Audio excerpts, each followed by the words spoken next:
نحمدہ ونصلی ونسلم علی رسولہ الکریم اما بعد۔ محترم معزز سامعین و ناظرین، مفتی سعید الرحمن سعدی آپ کو اپنے اس چینل پر خوش آمدید کہتے ہیں۔ معزز سامعین، آج کی اس ویڈیو میں ہم انشاءاللہ العزیز خواب کے اندر 12 ربیع الاول دیکھنے کی تعبیریں بیان کریں گے کہ اگر کچھ اس خواب میں ربیع الاول کا مہینہ دیکھے اور ربیع الاول کے مبارک مہینے کی مبارک تاریخ 12 تاریخ دیکھے تو اس کی کیا کیا تعبیریں ہو سکتی ہیں۔ خواب کے اندر 12 ربیع الاول دیکھنا یا ربیع الاول کا مہینہ دیکھنا، اس کی تعبیر یہ ہے کہ خوشیاں ملیں گی، راحتیں ملیں گی، برکتیں ملیں گی۔ کاروباری اور بزنس مین آدمی ہے تو اس کی تجارت میں خوب نفع ہوگا۔ اسی طرح اگر کوئی مرد عورت خواب میں 12 ربیع الاول دیکھے یا ربیع الاول کا مہینہ دیکھے تو اس کی ایک تعبیر یہ بھی ہے کہ خواب دیکھنے والے کو اللہ پاک نیک بیٹا عطا فرمائیں گے۔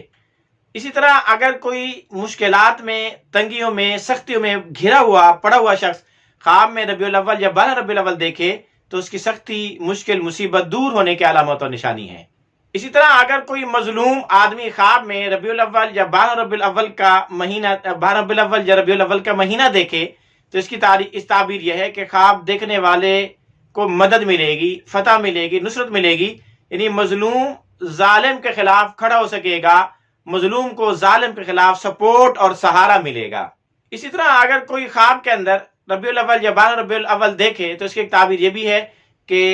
مسلمانوں کو اس مہینے کے اندر فتوحات ہوں گی، یعنی کسی جگہ بھی مسلمان اگر کافروں کے مقابلے میں مقدمے میں ہیں، کیس میں ہیں، جہاد کے میدان میں برسر پیکار ہیں تو ان کو فتح حاصل ہونے اور ان کا یہ عمل مبارک ہونے کی علامت و نشانی ہے۔ اسی طرح اگر کوئی وقت کا حاکم، رئیس، بادشاہ، وزیر اور افسر یا اسی طرح کوئی مبلغ، واعظ و نصیحت کرنے والا، لوگوں کو نیکی کی طرف بلانے، گناہوں سے روکنے والا خواب کے اندر ربیع الاول یا 12 ربیع الاول دیکھے تو اس کی ایک تعبیر یہ بھی ہے کہ خواب دیکھنے والے کو خوشخبری حاصل ہوگی، خوشخبری ملے گی۔